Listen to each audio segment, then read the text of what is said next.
Todo gran lector comienza con un buen libro. Y toda gran feria con aliados que creen en las historias. Ingresa a nuestra web discovery-book.com y encuentra una variedad de libros. Discovery Book se une como auspiciador de la segunda Feria Virtual del Libro Bolivia. Porque apoyar la lectura es apoyar el futuro. Bienvenidos a la segunda Feria Virtual del Libro Bolivia, organizado por la Confederación Internacional del Libro. Nos complace dar inicio a la conferencia titulada La medicina y yo, con la participación de la embajadora cultural Rocío Galicia de México y como invitada tenemos a Elisa Greenfeld de Argentina. Pueden iniciar.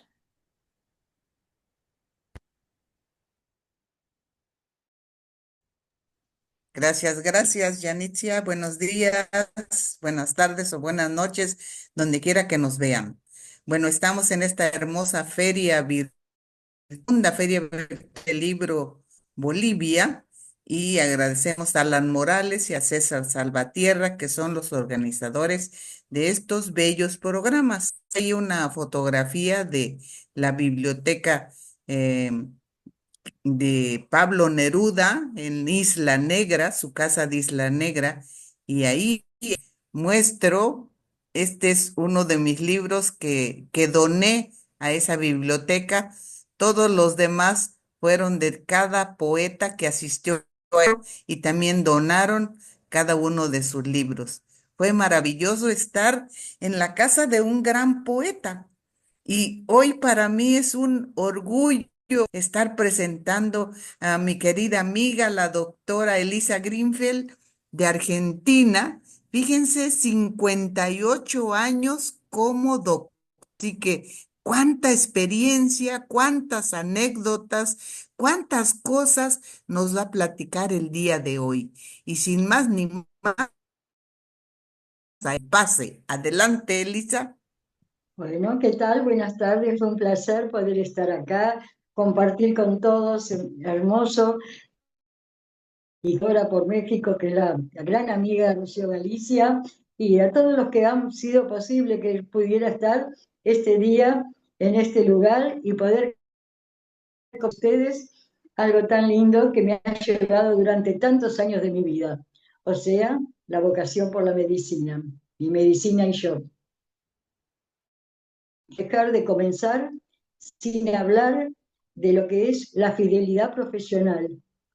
Es un juramento hipocrático el que uno hace, que involucra con la ética médica, los principios morales que guían a la práctica profesional. Es un legado de Hipócrates, por eso se llama juramento, que es la tradición de cuidar a los enfermos, un respeto por la vida, honrar al maestro de la medicina y compartir, no compartir con el arte de curar. Tenemos que compartir. Eso es algo que siempre lo comento. El texto original se atribuía a Hipócrates, griego del siglo V a.C., pero ha habido variaciones con el tiempo. Por supuesto, la medicina también evolucionó como evolucionó distintos conceptos de la vida. Y de ahí la Organización Mundial de la Salud organiza un nuevo juramento hipocrático adaptado un poco, que se empezó a hacer recién en el año 1983. Pues yo me recibí mucho antes, por lo tanto, este juramento no lo realicé.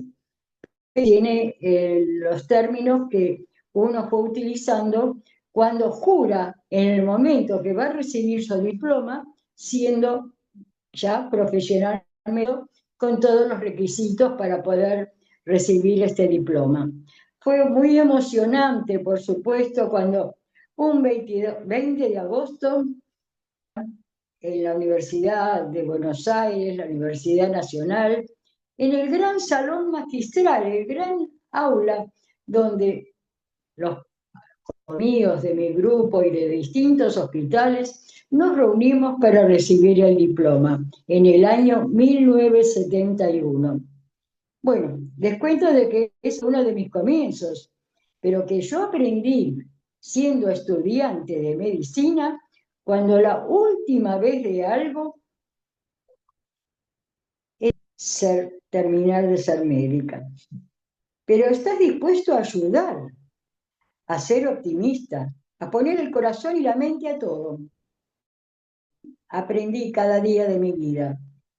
Sí, tener una buena razón para continuar por ese camino que siempre me trajo la esperanza de proteger a los demás.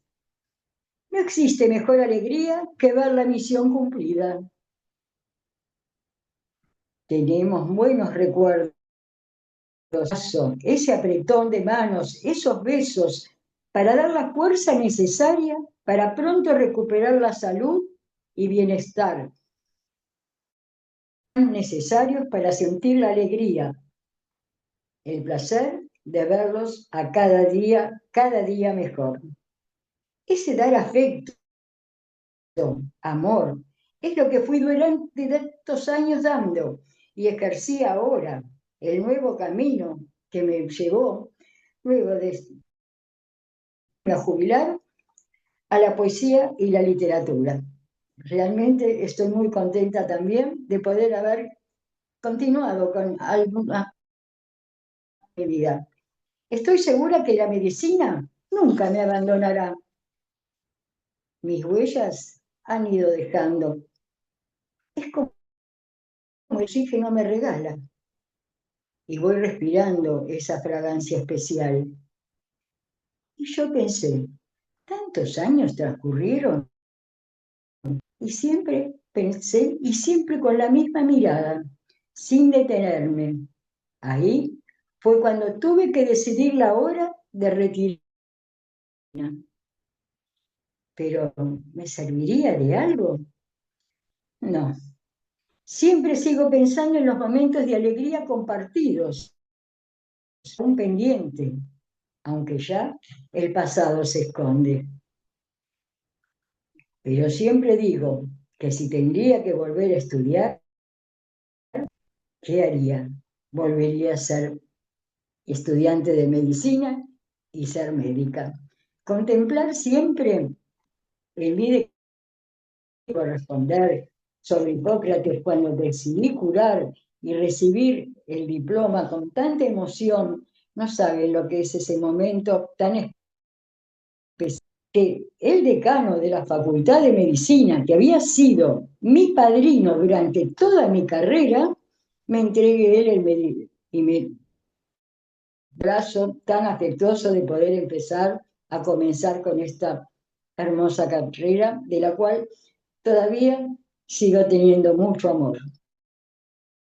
Les juro que fue comprometerme a consagrar mi vida al servicio de la humanidad, brindar a mis maestros el respeto y la gratitud de los que son merecedores, practicar mi trabajo con conciencia, con dignidad, y hacer de la salud de mis pacientes la primera de mis preocupaciones. Contar los secretos que ellos me hayan podido confiar, y aún luego de la muerte del paciente. Mantener las nobles tradiciones médicas y considerar a mis colegas como hermanos. No debe interponerse consideraciones ni de religión, raza, partido o clase social. Hay que respetar la vida humana desde su concepción y no utilizar contra las leyes de la humanidad. Pues así he prestado este juramento con libertad y por mi honor. Y quería, aparte, complemento, que a medida que fui haciéndome profesional, comencé haciendo partos, atendiendo niños, y fui observando que evidentemente el chico crecía y que, ¿qué es lo que podía hacer? Bueno, me dediqué justamente a continuar con el nacimiento, conocimiento y todo lo que pasó a través de los años, y hasta los 18 años de edad seguía teniendo a mis pacientes. Muy lindos, donde yo me dedicaba al paciente de lleno, porque realmente me comprometí con lo que era mi carrera, de darle ese amor, ese cariño a los padres, cómo tenían que cumplir con sus hijos, cómo tenían que manejarse en esos momentos. y me tocó, les voy a contar una anécdota que yo hacía recibido de médica. Había comenzado con unas guardias y a las 3 de la mañana, un día de invierno que hacía mucho, mucho frío, me vi en coche, 3 personas. Yo estaba sola en la guardia, excepto una enfermera, pero ya estábamos durmiendo. ¿Y qué nos pasó? Bueno, por favor, porque es urgente, tiene que venir y llevar una caja o algo para poder ver qué es lo que está pasando, porque mi señora está en trabajo. Les cuento que viajar en el coche, unas calles de tierra, porque en ese entonces en la zona donde yo trabajaba era todo tierra, no había pavimento, donde apenas estaba iluminado con una lumbre y un hornito de carbón encendido, que ese olor daba un hidro, no era el puro realmente, pero en la misma habitación dormían 4 chicos más. Por supuesto, la señora en trabajo de parto estaba con... Y esos chicos había que tomar una determinación, yo no los podía dejar ahí y atender el parto. Ya no había teléfono, no había celular. Entonces empecé a pedir por favor a un vecino que se acercara y retirara a esos chicos. Por supuesto, los chicos todos soñolientos y no querían retirarse, pero tuve que ocuparme. El marido de la señora me puso a calentar y a hervir agua y yo le pedí una sábana limpia porque no tenía ningún elemento, estaba con el guardapolvo, pero no sabía con qué me iba a encontrar. Hasta que la señora empezó con su trabajo de parto, cada vez más, las contracciones más seguidas. ¿Qué les cuento?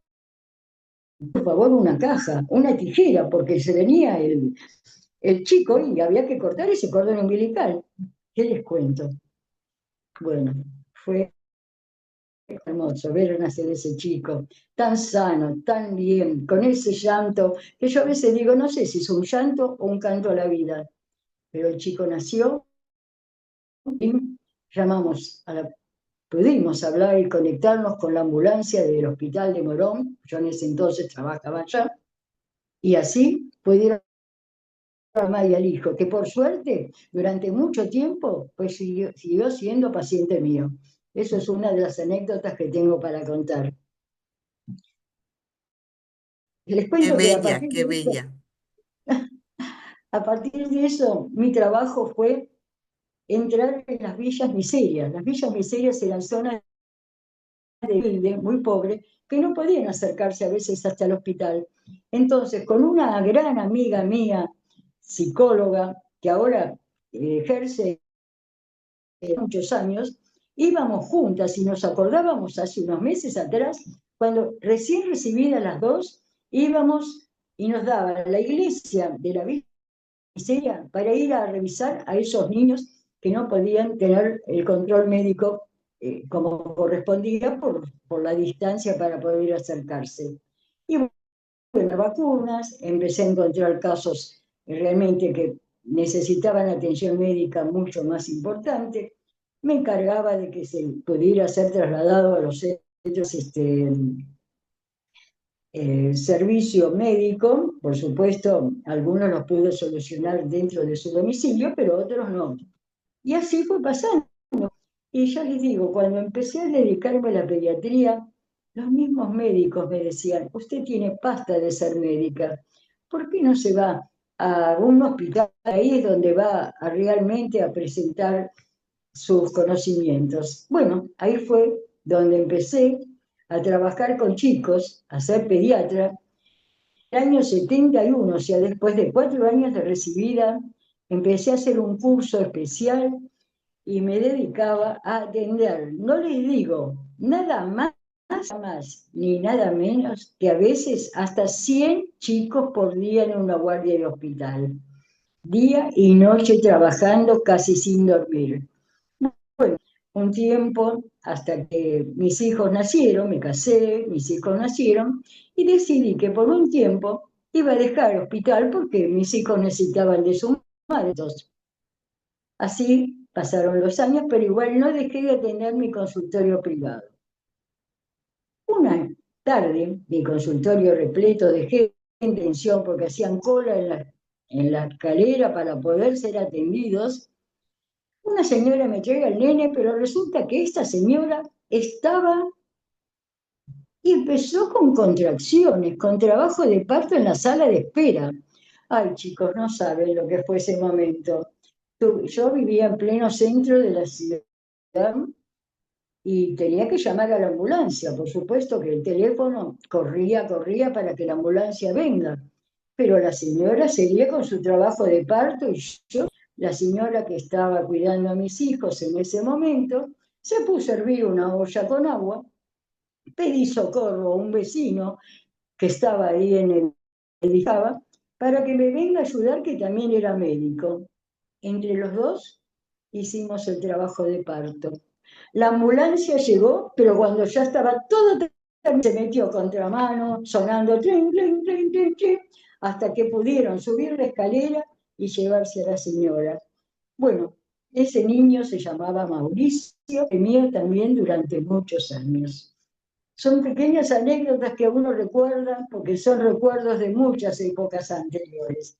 Pero a medida que fue pasando el tiempo, los años fueron transcurriendo, fui haciendo distintos caminos, siempre dedicada, por supuesto, a la pediatría, hasta que llegó un momento, tuve que ser docente, enseñar a las residentes en pediatría del hospital donde yo ejercía, a darles conocimientos y transmitírselos a estos niñas o señoritas recién recibidas. Por supuesto que entre ellos también estaba mi hijo, que estaba médico y por supuesto pediatría también. Así que parte también fue compañero y alumno mío. Bueno, ahí estuve durante 4 años trabajando en el Hospital Eva Perón de Merlo. Les enseñé mucho, me sentí muy, muy tranquila, muy confiada de poder transmitirle todos estos conocimientos que hacía poco que estaban recibidas, pero que nunca habían estado en contacto con pacientes ni tenían noción de lo que era médico. Ya en ese entonces existían los famosos celulares. Les cuento que una de las cosas que más me llamó la atención, no se acercaban al paciente. Y yo les decía, al paciente se tienen que acercar, tienen que hablar con la madre, tienen que conocer al chico. No puede ser que sea solo revelarse lo que dice la historia clínica en la historia. Entonces no. Y me decían, doctora, ¿y usted cómo sabe todo eso? Le digo, porque lo aprendí. El interrogatorio es fundamental. Y el estar al lado del chico, darle la mano, transmitirle energía, transmitirle alegría a esa madre, decir que el chico se va a recuperar. Y eso es lo que mis alumnas, el día que yo me retiro del hospital, a los 10 minutos, una compañera, una residente, me dice, doctora, ya la estamos extrañando. A los 10 minutos de haberme ido del hospital, haber terminado con mi actividad hospitalaria. Bueno, les puedo asegurar que para mí es sentir mucha emoción, la sigo viendo, nos seguimos comunicando.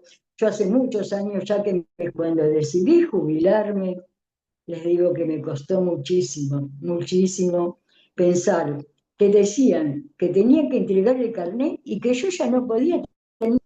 Ay, no, ¿cómo podrían hacerme eso? ¿Qué hago yo con los pacientes citados? No, dice, si usted entrega el carnet médico, ya no puede ejercer más. Que fue un momento muy difícil decidirme a tomar esa medida. Pero me retiré y le dije, deme tiempo porque tengo que pensarlo. La vuelta, y después de 6 meses recién ahí, fui a entregar el carnet y me jubilé.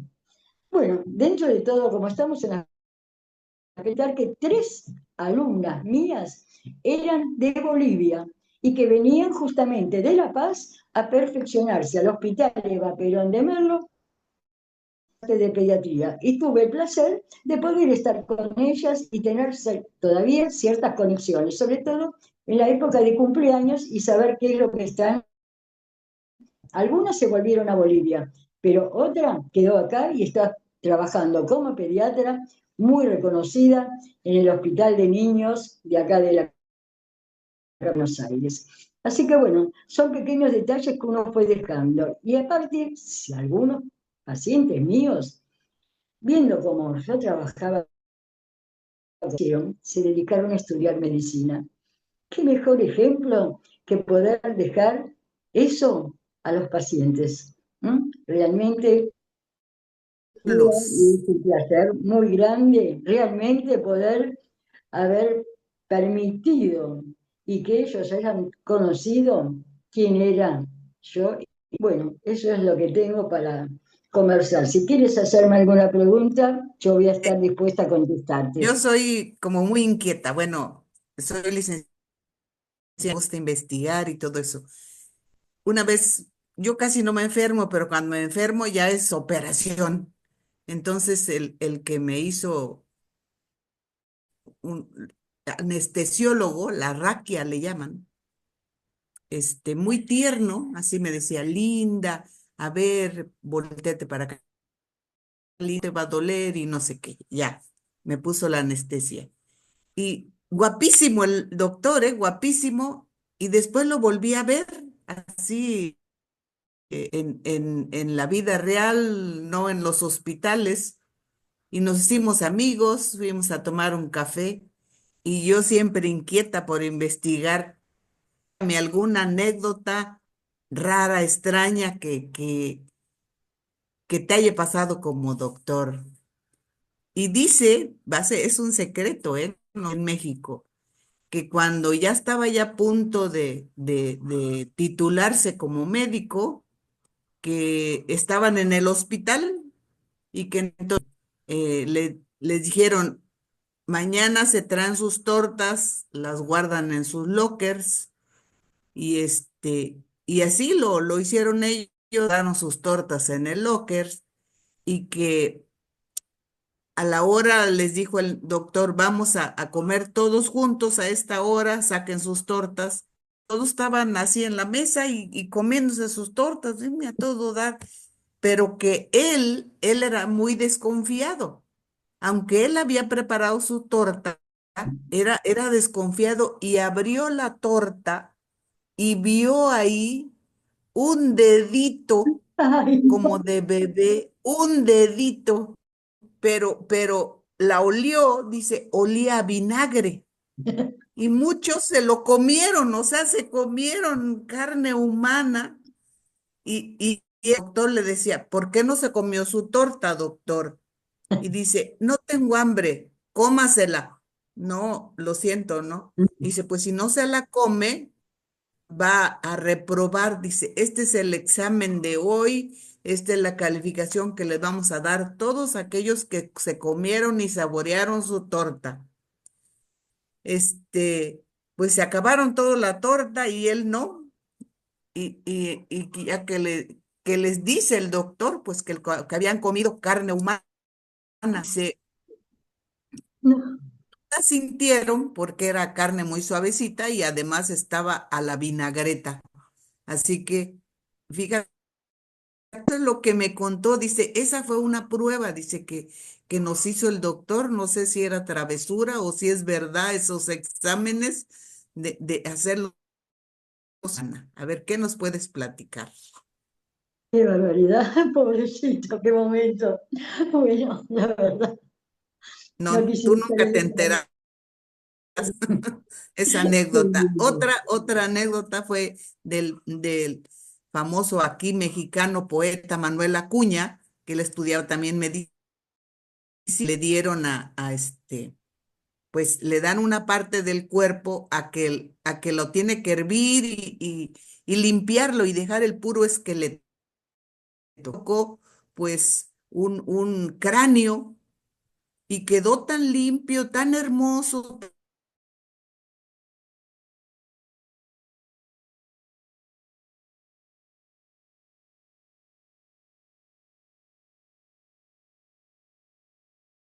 tan cada parte de ese. Y y le pidió a los poetas de aquel tiempo, Amado Nervo, el Nigromante, y hasta creo que hasta José Martí, porque venían a estudiar aquí a México, como así como Alonso de Venezuela, que también vino a estudiar Sí, aquí a México, claro. pues dice que grabaron ahí y frases poéticas en ese cráneo de Manuel Acuña, y lo tenía en su escritorio como adorno con las frases de esos poetas de esos tiempos. Pero cuando murió, nadie supo dónde quedó, y yo escribí también por ahí un poema que decía La calavera de Manuel Acuña. Él era un cráneo, pues, pero la calavera de Manuel Acuña. Muy simpático esa historia también de la medicina, ¿no? Que les dan Así, para, sí, bueno, eso es parte exactamente. Yo quería comentarles también, cuando éramos estudiantes, en primer año, teníamos que ir al osario general del cementerio a buscar los huesos para formar un esqueleto. 4 compañeros del secundario que estudiábamos en la Facultad de Medicina, en la UBA, y nos fuimos al osario, y mi mamá se encargó de hervirlos a los huesos en una olla con cal para poder desinfectarlos y después pintarlos con barniz, y se había formado completo. Por supuesto que quizás la parte de las sí, manos faltaba, pero fue algo muy lindo. Y mi hermano siempre me recuerda que él había hecho, no sé por dónde andará, donde están 2 calaveras con 2 huesos cruzados. Es una foto como para recordarnos de esa época nuestra de medicina. sí, Fue y una sí, experiencia hermosa. Pero sí, aparte, Rocío, quiero contarte, esto fue algo que me emocionó mucho, no hace mucho, donde tuve la oportunidad de ser invitada, después de 50 años de ejercer la medicina, nos invitan a todos los que nos habíamos recibido en el año 7, quiere decir que fue después de 50 años, 2017, a tratar de una reunión con todos ellos en el aula magna de la Facultad de Medicina y entregarnos un diploma en honor de haber cumplido medio siglo con...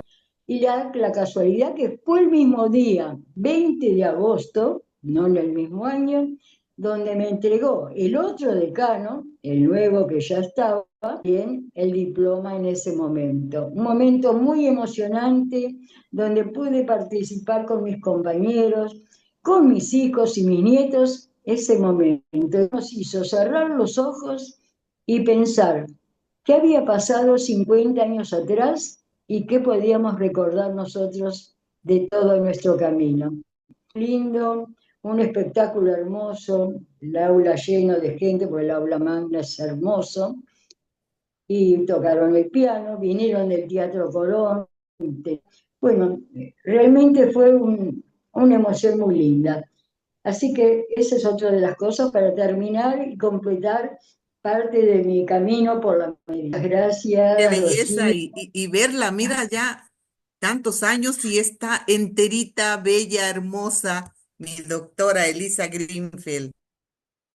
Agradecemos a Alan Morales, a César Salvatierra, a la Jos Yanitzia y a mi querida doctora Elisa Greenfield de Argentina por esta ama que espero les haya gustado, porque es hermoso cada conferencia o cada profesión, ¿verdad? Para que sirva de motivación. Bueno, me dicen que estudiar medicina es muy pesado, que luego casi ni duermen por las tareas, pero es hermoso como ahorita que nos está contando la doctora Elisa, satisfactorio, ¿verdad? Que inspirador. Tal muchos pacientes se hicieron médicos también por esa hermosa doctora Elisa Greenfield. Pues gracias, Janitzia, gracias. Y va a Gracias. continuar Gracias a porque todos. tenemos por ahí Un otra beso. presentación. Hasta pronto.